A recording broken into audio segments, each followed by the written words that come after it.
Glória a Deus. A paz do Senhor, irmãos. Feche os seus olhos, por favor. Jesus, eu sinto a tua presença aqui neste lugar. É bom estarmos aqui, Espírito Santo. Eu oro agora em nome de Jesus Cristo, para que a tua palavra venha de encontro aos nossos corações. Me usa, Senhor, me capacita. Em nome de Jesus Cristo, o Senhor colocou algo no meu coração, e que eu seja capaz de transmitir, Pai, em nome de Jesus, a todas essas pessoas. Que o Senhor possa falar. Há uma ânsia, uma necessidade em nosso interior de ouvir a tua voz, e que o Senhor possa falar com todos nós. Nenhum mal contra mim, Senhor, neste momento. Nenhum mal contra a minha família. Nenhum mal contra nós. Todo mal, todo espírito maligno vai embora agora em nome de Jesus Cristo. Somente o teu Santo Espírito fluindo e agindo neste lugar. Amém. Amém, irmãos? Os irmãos podem se assentar. Glória a Deus. Hoje é o último dia da campanha. Deus no controle, Elohim. E hoje eu vou usar um tema apropriado para o último dia. Nós vamos fazer uma leitura bíblica que se encontra em 1 Reis, capítulo 17. Inicialmente nós vamos ler 7 versículos e depois nós vamos ler o restante da história. Por favor, medite nessa história agora, nessa leitura. Um profeta chamado Elias, de Tisbé, na região de Gileade, disse ao rei Acabe: em nome do Senhor, o Deus vivo de Israel, de quem eu sou servo, digo ao Senhor rei, que não vai cair orvalho, nem chuva durante os próximos anos, até que eu diga para cair orvalho e chuva de novo.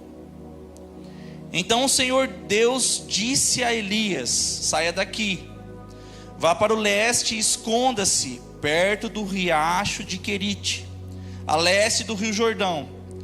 Você terá água do riacho para beber, e eu mandei que os corvos levem comida para você ali. Elias obedeceu a ordem do Senhor e foi, e ficou morando perto do riacho de Querite. Ele bebia a água do riacho, e os corvos vinham trazer pão e carne todas as manhãs e todas as tardes. Mas algum tempo depois o riacho secou por falta de chuva.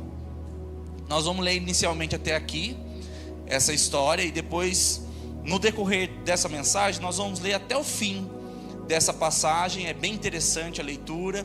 Então nós vamos usar esse tempo para meditar em relação a essa história, um tanto conhecida da maioria dos irmãos. Inicialmente eu gostaria de falar sobre o contexto histórico que está acontecendo em Israel. Sabemos que Israel se dividiu, 10 tribos ficaram sendo governadas por um rei ao norte, e 2 tribos ficaram sendo governadas por outro rei ao sul. Os reis do norte eram péssimos. Dos 18 reis, nenhum se curvou diante de Deus, nenhum foi bom rei, todos foram ruins, péssimos reis. Esse período para Israel é um período muito difícil. Altares foram levantados para adorar deuses falsos. Era muito difícil para a população, era muito difícil a relação com Deus, era péssima. Nesse contexto nasce esse profeta chamado Elias. O nome Elias significa Jeová é Deus. O Acabe, que era rei de Israel, foi considerado o pior rei de toda a história de Israel. Até chegar a ele, o pai dele era considerado pai de Acabe. Mas quando Acabe assumiu, começou a governar, aí o pessoal falou: não, Acabe é pior do que o pai dele. Então historicamente o pior rei de Israel é este rei, Acabe. Ele foi casado com uma mulher que não era israelita, era uma princesa de outro reinado que Acabe fez aliança. O nome dela é Jezabel, uma mulher que perseguiu os profetas que temiam a Deus. Não só perseguiu, ela matou a maior parte dos profetas. Ela levantou, influenciando o rei, levantou altares a deuses pagãos. Israel estava um caos. O Deus principal que eles serviam é o Deus Baal. Eles ergueram diversos altares para esse Deus. Há algo interessante nessa história. O Baal era considerado a divindade, de acordo com a crença deles, era a divindade responsável pela chuva e pela fertilidade na terra. Nesse contexto, onde o povo de Deus estava adorando um Deus falso, que de acordo com a crença popular da época, era a divindade que trazia a chuva e a fertilidade para a terra, se levanta um homem com o nome Elias. O seu nome, como eu disse no início, o nome de Elias significa Jeová é Deus. O que Elias faz? Primeiro acontecimento na vida dele: de acordo com a minha palavra, não chove mais em Israel. Veja, o povo todo, influenciado pelo rei, pela rainha, adorando uma divindade chamada Baal, que era considerada a divindade que trazia a chuva. O profeta, com o nome que reverenciava ao Deus verdadeiro, ele diz: de acordo com a minha palavra, não chove mais, não vai chover nessa terra. E o Senhor atentou-se à palavra de Elias. Só que Deus aparece para Elias e diz: olha, você deve sair da onde você está. Foi o trecho que a gente acabou de ler. Você deve sair. Quando a gente faz algo que a gente considera agradar a Deus, normalmente nós, como seres humanos, o que a gente espera? Recompensas. A gente espera ficar melhor. Nessa história, Deus falou: olha, você vai até um riacho, um rio, era um veio d'água muito curto, pouca água passava por lá, você vai ficar escondido para você não morrer, durante um tempo. Quando Elias chega nesse local, a Bíblia diz que corvos traziam carne e pão para Elias de manhã e de noite. Nós não temos muito contato com corvos aqui no Brasil. O corvo é um pássaro, ele tem uma capacidade semelhante à do papagaio. Não sei se vocês já viram, mas ele consegue replicar muitos verbetes da língua que ele ouve. Igualzinho um papagaio. Ele imita sons de outros animais, ele imita a voz humana, semelhante ao papagaio. Ele é um animal que se alimenta de frutas, se alimenta de insetos e também de animais mortos, de carniça. Ele se alimenta, esse é o tipo de alimento que o corvo costuma utilizar em determinadas regiões onde ele habita. O interessante da história, irmãos, é que Deus usa esses pássaros para alimentar o profeta dele. O que nós vamos entender hoje é que Deus tinha um tratamento específico na vida de Elias. Tudo que acontece na vida dele, Deus estava moldando, forjando o seu ministério. Normalmente, essa forja, essa modelagem, esse tratamento é muito difícil, é muito dolorido. Quem se submete a passar por isso, consegue experimentar coisas que quem não se submete não passa. Primeira coisa, experimenta milagres e o sobrenatural de Deus. Pássaro, principalmente no momento em que não chovia. Então entenda, se não está chovendo, não tem colheita, não tem alimento, as pessoas começam a ficar com fome. Nesse momento é evidente, irmãos, vocês vão se lembrar do período da pandemia. Os primeiros a sofrerem, e os que sofrem mais acentuados, a classe que mais sofre são os pobres. Os ricos montam em seus helicópteros, viajam, vão para outro lugar. Na oportunidade aqui aconteceu a mesma coisa, os ricos se viram.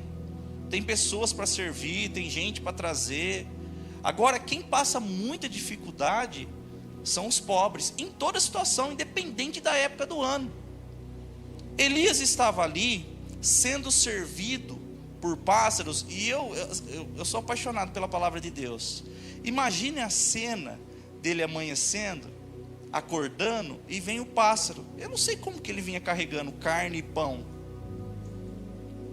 Será que eram pássaros comuns? pássaros espirituais? Não sei, eu sei que a Bíblia diz que corvos vinham trazer. Será que eles também estavam com fome? Eles também estavam passando pela mesma seca, a mesma crise? O interessante, irmãos, é que os planos de Deus, os caminhos que Deus traça na vida do cristão, nem sempre são agradáveis para a gente. Existem situações que a gente vai se ver em local de aperto, de dificuldade. Algumas vezes o que a gente passa é resultado das nossas ações, nossas próprias ações. Quem foi que disse que não ia chover na terra? Elias. Elias disse que não ia chover. Aí ele bebe água de um riacho pequeno que passa onde ele está acampado. E esse riacho secou. Não tem mais água. A Bíblia diz que o riacho secou porque não estava chovendo mais. Agora, quem foi que disse que determinou que não ia chover? Ele mesmo.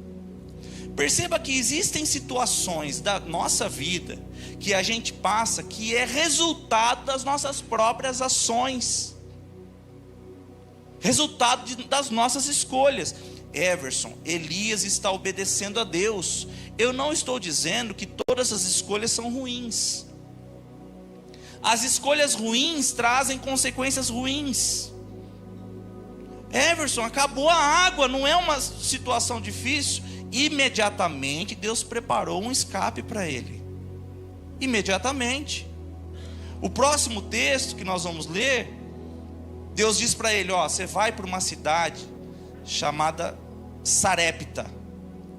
Nessa cidade há uma viúva, e essa viúva irá alimentar você durante um espaço de tempo. O interessante é que a palavra Sarepta, normalmente eu gosto de me fixar nisso. A palavra Sarepta significa fornalha de forja. As pessoas na antiguidade, para forjar o metal, utilizavam uma fornalha. Essa daqui, o nome inclusive, normalmente se arremetia à prata. Para deixar a prata purificada, ficava muitas horas no fogo. Tira do fogo, resfria. A pessoa que tem essa habilidade fazia esse tratamento. Aí não está puro o suficiente, volta para o fogo, mais horas de tratamento. Nós temos um profissional chamado ourives que também faz isso com ouro. Veja só que interessante, o ouro, quando ele é completamente purificado, quando ele está tratado ao ponto de não ter mais nenhuma impureza, o profissional que tem essa habilidade, ele consegue olhar para o ouro e ver o reflexo dele. Eu acho isso sensacional, porque quando Deus está tratando conosco e Ele conclui esse tratamento, quando as pessoas olham, ou quando o próprio Deus olha, tem que enxergar Jesus, tem que parecer com Jesus, tem que ter o reflexo de Jesus. O ouro, quando estava puro, purificado, o tratamento com ouro é muito difícil. É fogo, altas temperaturas, martelo, a forja. Nós temos algo semelhante, o moinho, que faz a farinha. O moinho, as pessoas conseguiam regular os grãos, o tamanho dos grãos e a pedra do moinho, como iria fazer a farinha. Quanto mais eles apertassem, mais fina saía a farinha, sem impureza nenhuma. Então veja, Deus manda Elias para essa região para forjar o ministério dele, para forjar o caráter dele. E de repente, nessa noite, você está passando por algo semelhante, algo que te aperta, algo que te causa dor, que te causa sofrimento e tristeza. Igual se você estivesse numa fornalha. A sensação que você tem interiormente é essa: eu estou aflito, eu estou angustiado, eu estou triste, depressivo, com dor. De repente, o tratamento que Deus está fazendo na sua vida é para você se tornar alguém melhor. Como o ouro fica melhor depois de passar por essa forja, você também pode se tornar uma pessoa melhor, se no final de tudo você permitir com que Deus trate com você. O legal da história, irmãos, é que Elias vai para essa cidade para ser cuidado por uma viúva. Na oportunidade, como eu disse, as pessoas estão passando fome. Não tem alimento, não tem chuva, está todo mundo com fome. E Deus escolhe uma viúva para cuidar de Elias. Sinceramente, não tinha outra pessoa para cuidar dele? Não poderia ser uma pessoa rica, cheia de alimento, com banquetes? Não poderia ser um outro rei? Uma pessoa abastada, cheia de alimento? A viúva não tinha pensão na época. Quem normalmente sustentava a casa, quem trazia recursos para casa, era o marido. Essa mulher não tinha marido. Ela está desguarnecida. E ela tem um filho, além da boca dela, ela tem que alimentar a boca do filho. Deus escolhe justamente essa mulher para cuidar de Elias. É interessante, irmãos, que a Bíblia diz que Deus usa as coisas fracas para confundir as fortes. E Deus usa as coisas que nada são para confundir as coisas que pensam que são. Deus tem meios. E eu até, assim, sinceramente, lendo o texto, eu acho que Deus tem um senso de humor. Me parece. Porque quando Elias chega para falar com ela, a primeira coisa que ele fala: eu quero água. Está no versículo 10, por favor, Henrique, coloca aí.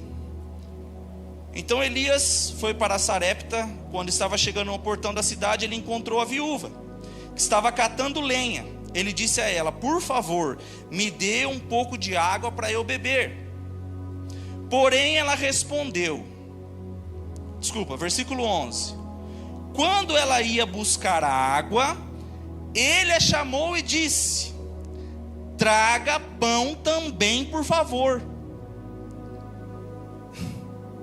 Ele pede água, ela é voluntariosa, ela vai imediatamente, atende o pedido, e aí ele fala: eu quero pão.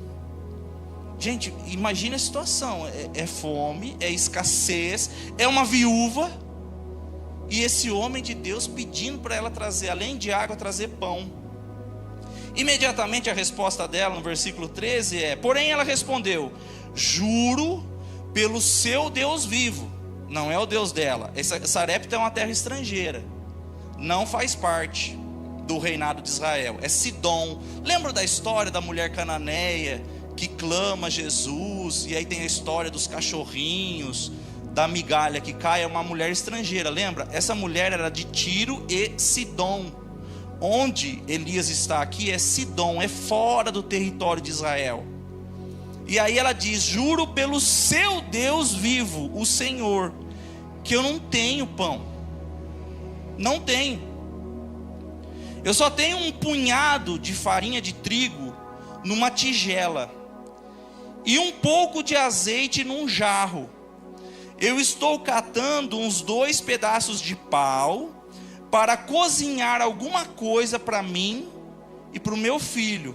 Vamos comer e depois morreremos de fome. Olha a situação atual dessa viúva. Eu estou pegando lenha, eu vou cozinhar um pouco de farinha que eu tenho numa tigela, um pouquinho de azeite, eu vou fazer um pão, um bolo. Eu vou comer, meu filho vai comer e não tem mais o que comer. Provavelmente essa mulher já tenha tido procurado, já tenha tido muitos problemas para se alimentar. E ali é evidente pela fala dela que ela está sem esperanças. É muito difícil, irmãos, viver sem esperanças. Essa mulher não tinha mais, fica evidente na fala dela. Nessa noite, eu quero trazer uma palavra do Senhor para você. E essa palavra é para renovar a sua esperança em seu coração. O Everson, o ditado diz que a esperança é a última que morre. A minha esperança já morreu. Eu creio num Deus que diz que Ele é a ressurreição e a vida. Quem crê em Jesus Cristo, ainda que esteja morto, viverá. Então nessa noite é o momento de você voltar a sonhar, de você voltar a ter esperança, de você voltar a fazer planos, de você voltar a sorrir. Vocês acham que essa mulher está feliz? sorrindo, viúva, perdeu o marido. Quanto tempo faz? Não sei. Será que ela estava de luto ainda? E aparece um homem estrangeiro, mandado por Deus. O homem pede água, depois o homem fala: vai lá e busca comida para mim também. O interessante, irmãos, é que as formas que Deus usa para abençoar aqueles que servem a Ele é multiforme, é variado. Para um ele usa de um jeito, para outro ele usa de outro. O interessante é que, se você analisar, ao longo da vida de Elias, ele foi alimentado em 3 oportunidades. A primeira por corvos, a segunda por uma viúva, que é a história que nós estamos lendo, e a terceira por um anjo.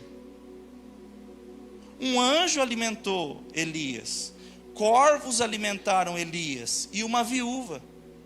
Nas 3 histórias, o sobrenatural está ligado, porque nós vamos ver que a farinha não acabou, o azeite ficou se multiplicando, não acabava. Então nós vamos ver que Deus age no sobrenatural. Mas na história da viúva, Deus usou uma pessoa. Questões físicas, materiais. O que você quer dizer com isso, Everson?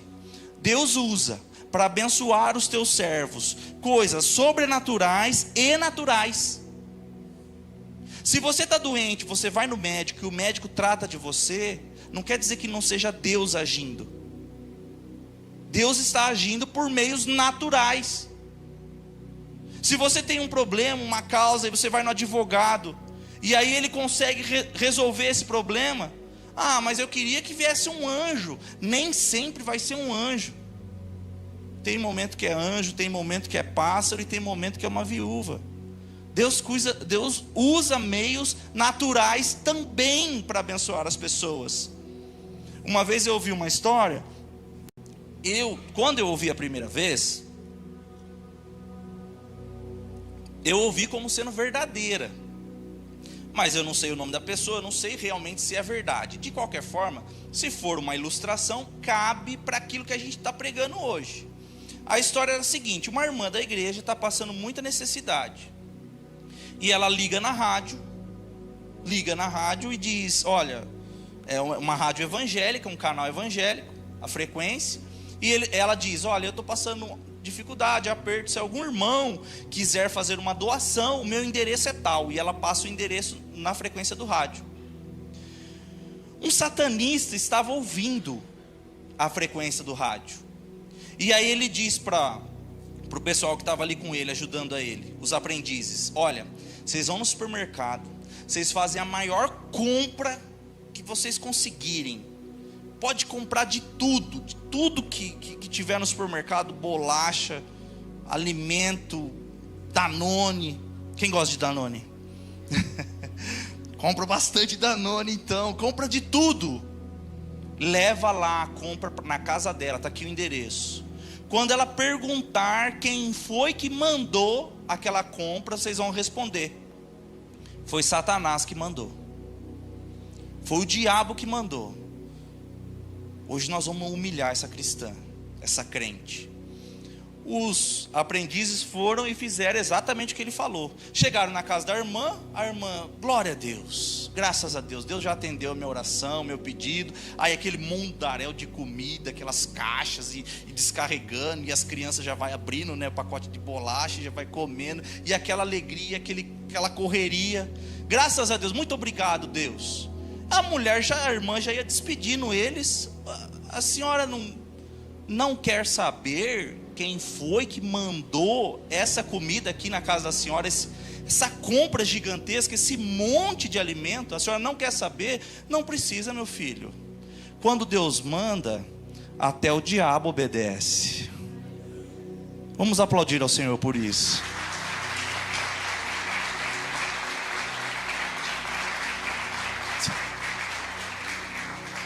O diabo acha que ele está destruindo a nossa vida. Ele acha que está acabando com a gente. E quando na verdade Deus está usando tudo isso para forjar você, seu caráter, sua espiritualidade, para aproximar você de Deus. Os problemas nos aproximam de Deus, sabia? Tem gente que não pisa na igreja se estiver tudo bem, se estiver com bastante dinheiro, se estiver saudável. Tem pessoas que se aproximam de Deus quando estão mal, estão aflitas. O desejo de Deus é aproximar você, sempre. Deus tem lições para passar para a gente, e às vezes a gente fica: Senhor, por que desse sofrimento? Por que disso? Por que daquilo?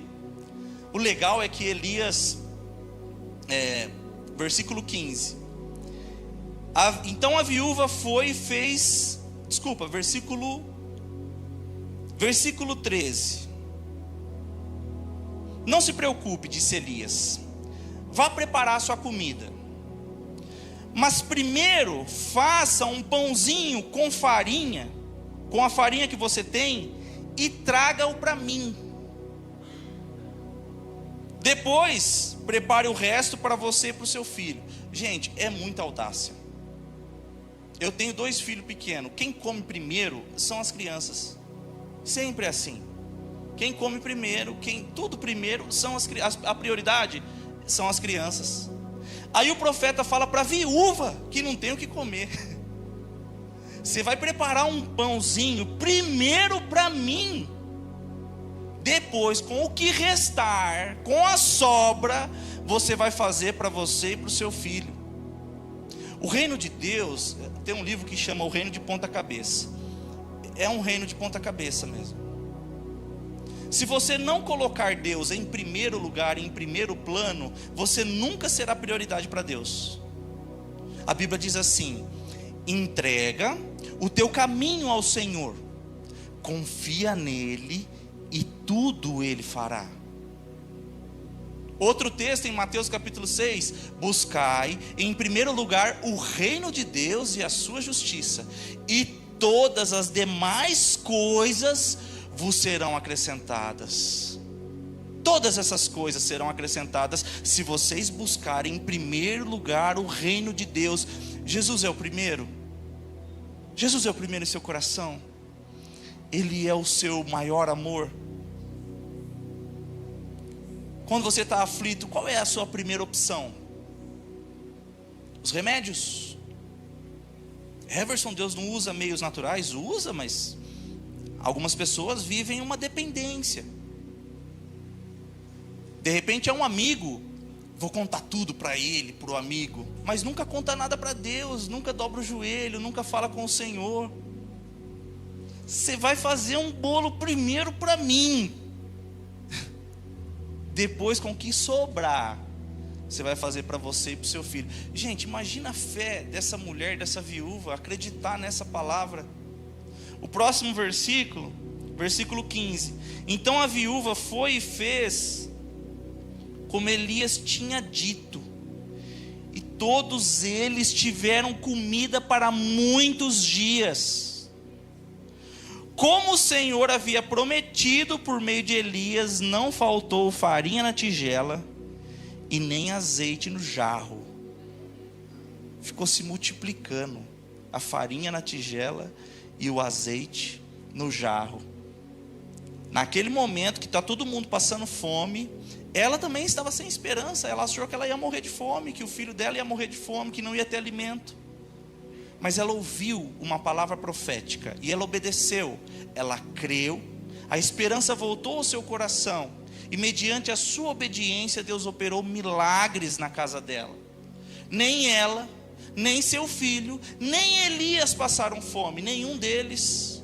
Foram alimentados, suas necessidades foram supridas pelo nosso Deus. Há um medo no coração das pessoas. Será que eu vou conseguir cuidar da minha família? Será que eu vou conseguir um emprego? Será que eu vou conseguir isso? Será que eu vou conseguir sucesso no trabalho? Será que vai dar certo? Há uma ansiedade pelo futuro. Nós vemos Deus cuidando de todas as necessidades das pessoas que depositam a sua confiança em Deus. Essa é a noite para você decidir entregar o seu caminho ao Senhor Jesus, porque Ele vai cuidar de todas as suas necessidades, das necessidades da sua família, do seu trabalho, em todas as áreas. O último tópico dessa mensagem, versículo 17. Algum tempo depois, o filho da viúva ficou doente. Ele foi ficando cada vez pior e acabou morrendo. Versículo 18. Então ela disse a Elias: homem de Deus, o que o Senhor tem contra mim? Será que o Senhor veio aqui para fazer com que Deus lembrasse dos meus pecados e assim provocar a morte do meu filho? Versículo 19. Dê-me o seu filho, disse Elias. Então pegou o menino nos braços da mãe e o levou para o andar de cima, para o quarto onde ele estava morando, e o colocou na sua cama. Gente, a viúva, além de dar alimento para ele, dava o pouso. A minha avó falava pouso, né? Dava o quartinho para ele morar lá, para ele dormir. Ele ficava ali. Ele levou o menino até lá. Aí o versículo 20. Então orou em alta voz, assim: ó Senhor meu Deus, por que fizeste essa coisa tão terrível para essa viúva? Ela me hospedou e agora tu mataste o filho dela. Aí Elias se deitou em cima do menino 3 vezes, orou deste modo: ó Senhor meu Deus, faze com que essa criança viva de novo. E o Senhor Deus respondeu à oração de Elias. O menino começou a respirar outra vez e tornou a viver. Irmãos, quem depende de Deus, quem confia em Deus, sempre tem a oração respondida. Deus respondeu a oração de Elias. Daqui a pouquinho nós vamos orar, e eu creio no Deus que ouve e responde as nossas orações.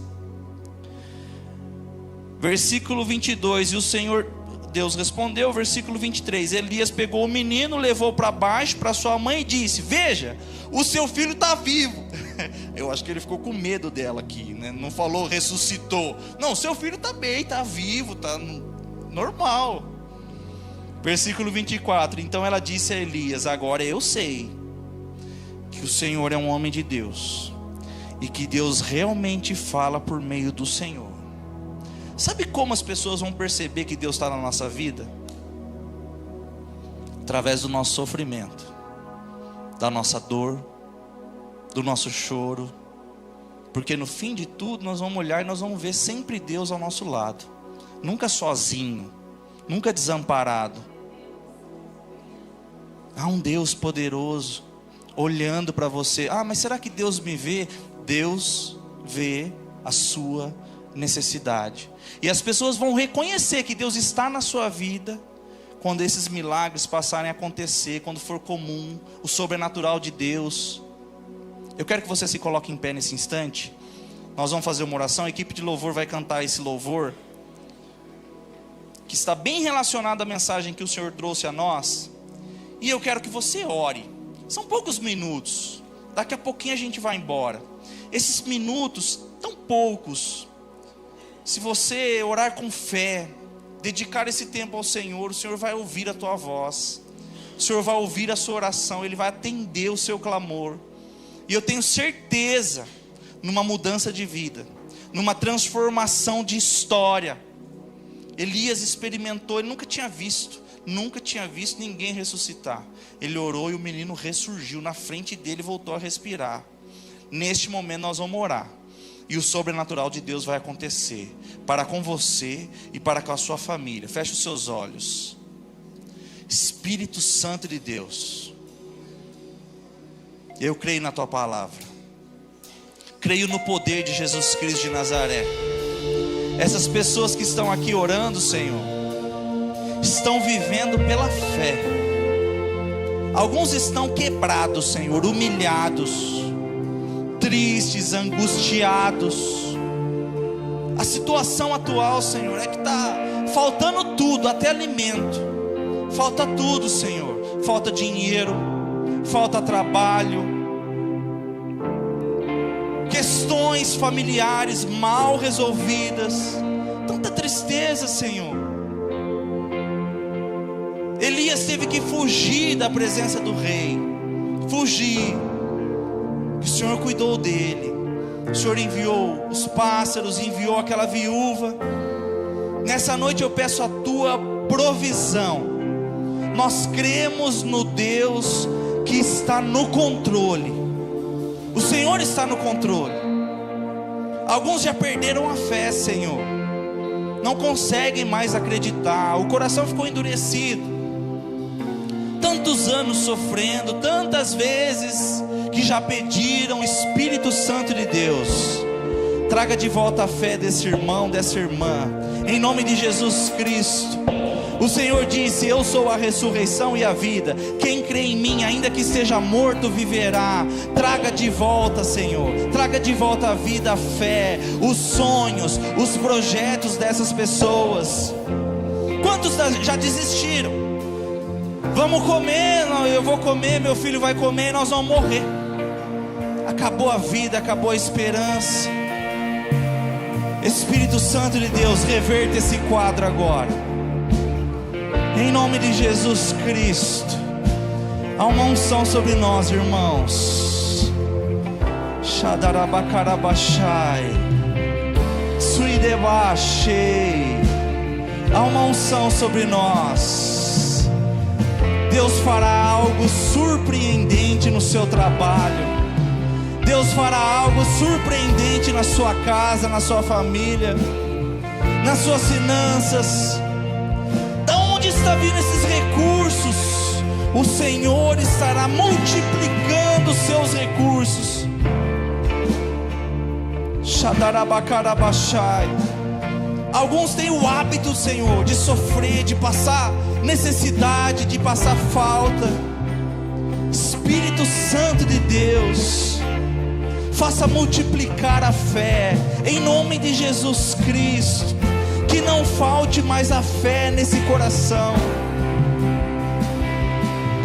O Senhor é o Deus da provisão. O Senhor trouxe provisão para aquela família pobre. Atenta-se, Senhor, para a necessidade dessa família agora. Alguns estão doentes, passam dores, Senhor, enfermidades. A esperança está acabando. Espírito Santo, multiplica a saúde agora. Não vai faltar saúde nesse organismo, em nome do Senhor Jesus Cristo.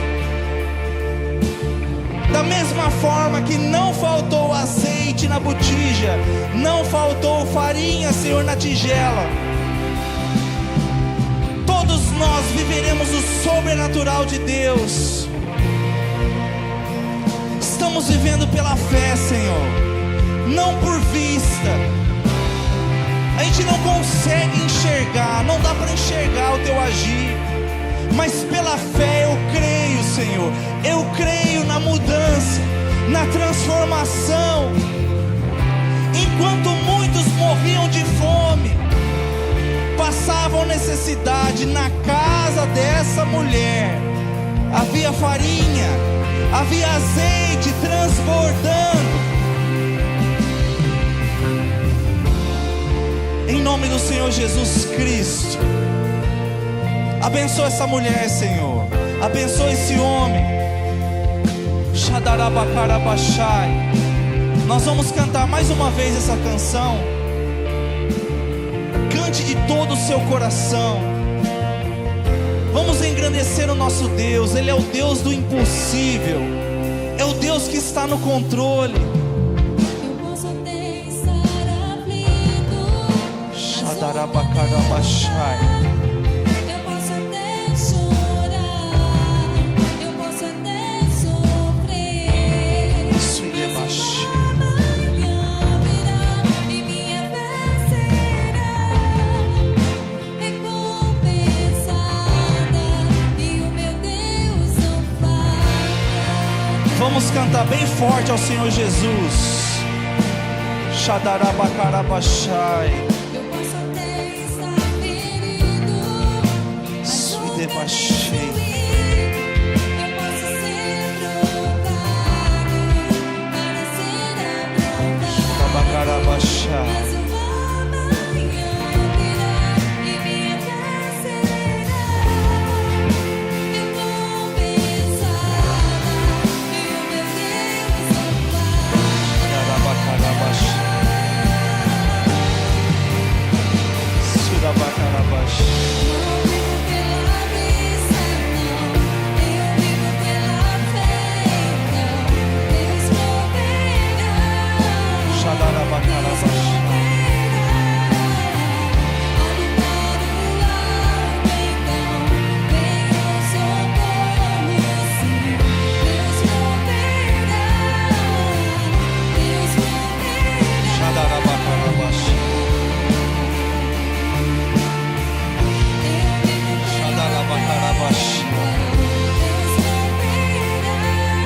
proverá na sua família.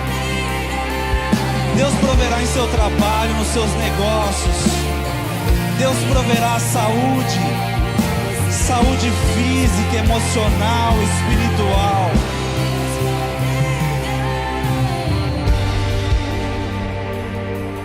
Shadalabakarabashai. Suidebashei. Deus proverá, pois eu senti a farinha faltar. Quando minha força se esgotar, Deus proverá, Deus proverá. Mesmo cego me faz enxergar, mesmo fraco me faz andar sobre as águas. Deus proverá, quando eu senti a farinha faltar, quando minha força se esgotar, Deus proverá, Deus proverá. Mesmo cego me faz enxergar, mesmo falho me faz andar sobre as águas. Deus proverá, quando eu senti a farinha faltar, quando minha força se esgotar, Deus proverá, Deus proverá. Mesmo cego me faz enxergar, mesmo falho me faz andar sobre as águas. Não vivo pela vista, não, eu vivo pela fé. Então Deus proverá, Deus proverá. Olho para o alto, então veio o socorro, sim. Deus proverá, Deus proverá. Vamos aplaudir ao Senhor Jesus Cristo de Nazaré, aquele que vem do alto para socorrer você. Shadarabakarabashai. Espírito Santo, muito obrigado. Muito obrigado, porque eu sei que o Senhor é o Deus do sobrenatural. O Senhor está no controle. Obrigado por todas essas reuniões, Senhor. Foram diversos cultos que o Senhor tratou conosco, e hoje o Senhor fechou com chave de ouro. Senhor, que haja essa convicção em nosso coração. O Senhor está no controle. O Senhor está no controle. O Senhor comanda a nossa vida. O Senhor supre as nossas necessidades. Em nome de Jesus Cristo eu peço que o Senhor abençoe essas pessoas, que todos possam sair daqui hoje, Pai, fortalecidos no Senhor. Os que entraram fracos, eu vejo, Pai, a Tua força transformando esse irmão. Em nome de Jesus Cristo, amém. Amém, irmãos? Estenda suas mãos junto com a minha. Que a paz de Deus, que excede toda a compreensão humana, guardará os vossos corações, vidas e sentimentos em glória por Cristo Jesus. Amém? Eu vivo, nós continuaremos vivendo. Dê um forte abraço nessa pessoa que está próxima a você. Diga para ela: que bom que você veio.